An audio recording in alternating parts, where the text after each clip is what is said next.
All right. This week's podcast is should be a fun one, I think.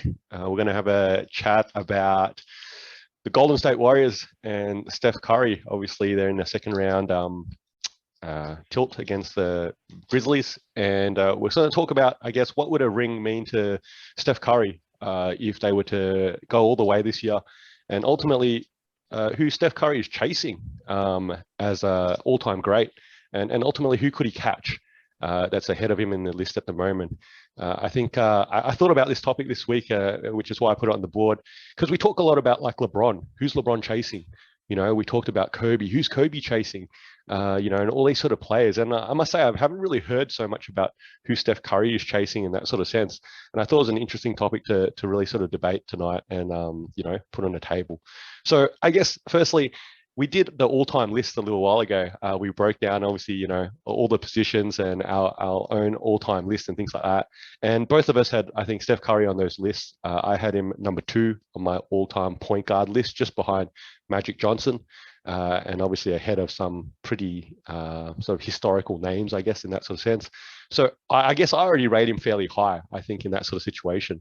Obviously, for I guess the record here, we all know his stats here. 3 rings at the moment he's got, and he's still going, obviously. 2 MVPs, 8-time All-Star, all-time number 1 three-pointers made. Ultimately, he's really changed the game, I guess, in regards to that three-point shot and how every kid now picks up a basketball and goes out there and shoots around and who he wants to be and how he wants to play. It's that sort of shooting ability that we all sort of try to emulate, I guess, because of Steph Curry and what he's been able to achieve over the last so many years now that he's been in the league. So I guess ultimately his splits have been great as well. He's been a real high efficient guard. I think his career stats at 47%, 42 from the 3 and 90% at free throw line. He's almost averaging as a career 50, 40 and 90 club situation. So, he's highly efficient from the field in that sort of sense.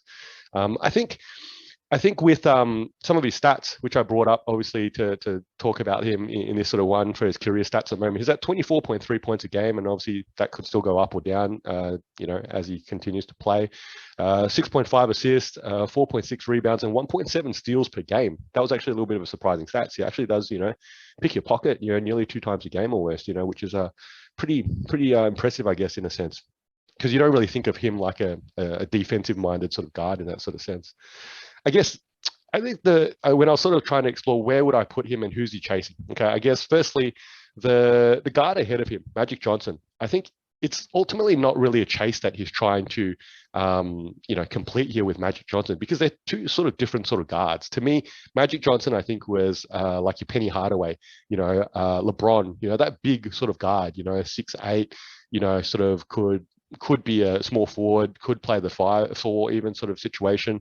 Luka maybe to a certain sense has that sort of size and that sort of ability to sort of make those plays and almost get a triple double every game in that sort of situation. And that was Magic, I think, back in the day, obviously when the Lakers were Showtime in that sort of sense. So I don't think Curry's in that same conversation, even though they're playing the same sort of position, because that's not who he is. He's not that sort of guard. Okay, so I think I picked 3 names that ultimately are right there in the conversation with him, and that's D Wade, all right, and that's Kobe, and that's MJ. Okay, and those 3 names obviously were the top 3 names in our shooting guards list. Okay, so obviously we got Steph as a point guard, but ultimately he's a shooter. Okay, that's what he's known for. And it was interesting to pull up some stats here. I guess, look, some quick stats. D Wade obviously he's got 3 rings, got 1 Finals MVP. Career averages of 22, 5 and 4, and a 1.5 steals a game. Pretty impressive too.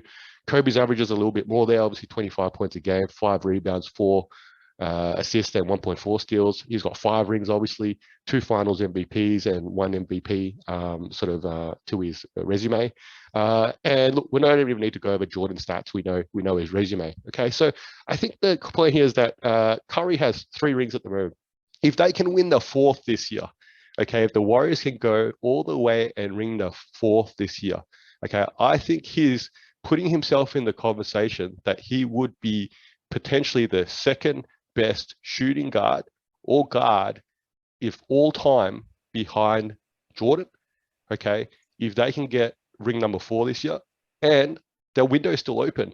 If they can get 5 and Curry can get 5 and he can match Kobe's ring total.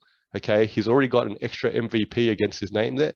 Okay, and the way he's changed the game, I think he could be the second best guard of all time when he's all said and done. What do you reckon? It's really interesting because I was trying to approach this with who's he chasing, and I've probably got some hot take material here, but I actually think he had a category of the best shooter, and that was what he was chasing. And so Ray Allen and Reggie Miller were obviously the people he chased, and not just the fact of passing them in 3-pointers made was him surpassing them. It was the fact that he has revolutionized the game in terms of step backs, stepping sideways just to threat the score from basically half court onwards. So, in a sense of who he's chasing, he's not chasing anyone anymore. I think he solidified himself as the best shooter. In terms of all-time great status, I mean, I thought about it. Larry Bird was a name that came to mind because he's got the same amount of rings in about the same amount of years played. Obviously, Curry will get a couple more years out of his career than Bird ended up getting. But I was looking at the basketball reference stuff. One of the things that's probably held Steph Curry back is injuries. He has not played a season really, like half of his seasons, he misses games. So, he's got 80 games in his rookie year, 74 in his sophomore, then 26 in the following year, which is obviously where the ankle issues were, prevalent. 78, 78, 80, 79, 79, then 51, 69, 5, 63, and 64. So he's missed out on a lot of career accolades that he could have had by playing more games. That's one. But two, I think he's going to fall victim to the kind of super team logic that ends up happening to other players. Scottie Pippen is a player that we recognize has a lot of talent, but his career is kind of subdued due to the fact that he was on a better team. And with Steph Curry, 3 rings, no finals MVPs, and that really gets held against him. The Iggy one probably should have been his, but the KD ones aren't. And we had this discussion, I think, off camera, the debate of best player versus MVP. He is the engine that makes that team go. Very similar to how Tim Duncan was the core of the San Antonio Spurs success. But the best player, not necessarily all the time. He also plays with one of the best shooters of all time as well, Klay Thompson. And Klay will probably end up surpassing a lot of the records and becoming number 2 on that list as well. So you wonder if Steph Curry just had almost the best timeline. If we had to run his career 100 times, did he end up getting the best possible timeline to optimize coaching, organization, the teammates that he's had, and also the runs that he's went on? He ended up not really facing a lot of resistance in most of the playoffs. A lot of the times when he needs to have a big game, it doesn't actually transpire. Clutch shooting is one of the things that held against him. So I think he's already done what his career is probably going to do, even if he gets 4, 5, or even 6 rings. He's not gonna go on the LeBron tier because LeBron drags teams to the finals and has like 50-point triple doubles in games to get it through, whereas Steph Curry just plays a role on a very efficient team. He isn't going to pass Kobe because Kobe, again, kind of willed it. I think that's where the top 5, top 10 get into it. These are superstars that will their team to victory. And Steph Curry, I think, is almost like the ultimate player of just being efficient with everything that surrounds him.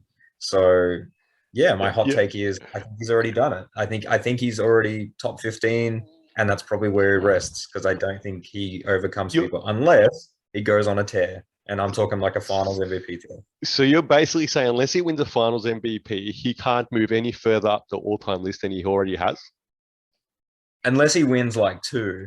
Yeah, he'd need to win 2 because Kobe didn't win the first 3, right? So obviously Shaq was there for the first 3.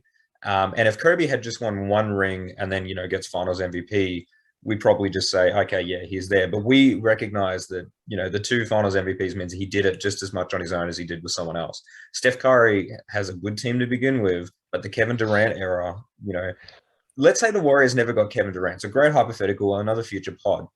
Are those Cavs series more competitive? Most definitely. And then how much more competitive? Because the 1 ring that he got without KD, Kyrie goes down in game 1 and Kevin Love was out since the first round. So there is an element of he got, I'm not saying he got easy championships. I'm just saying those championships don't probably stack up the same way as other superstars championships do. I think you've got an interesting perspective there. I guess I'm going to firstly agree totally with you. From a shooter's perspective, he now sits on the mountaintop. Yeah, he chased obviously Reggie Miller, Ray Allen, and all those other great shooters and surpassed them slowly but surely, and now sits on the mountaintop as a shooter. So I think that's a pretty clear situation for him.